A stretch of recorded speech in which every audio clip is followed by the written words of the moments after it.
Mga kapuso, sa kanyang Ash Wednesday Mass, hinikayat po ni Pope Francis sa mga Katoliko na gawing mas tahimik at mas taimtim ang pagninilay-nilay ngayong Lenten season.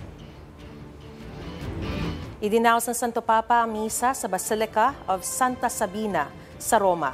Pinuna rin ni Pope Francis ang mga mahilig daw mag-post sa social media tungkol sa kanilang mga pribadong buhay, lalo na raw sa pagpapahayag ng mga emosyon. Dapat daw mas bigyang pansin ng tao ang anyay inner chamber para sa pagninilay-nilay. Ang Lent ay ang 40 araw na penitensya bago ang linggo ng pagkabuhay ni Jesucristo. Sa mga panahong ito, inaasahan na ang mga Katoliko ay mag-aalay ng sakripisyo, mag-aayuno at mangingilin. Mga kapuso, para una ka sa mga balita, mag-subscribe sa GMA Integrated News sa YouTube. Sa mga kapuso abroad, subaybayan niyo po kami sa GMA Pinoy TV at sa www.gmanews.tv.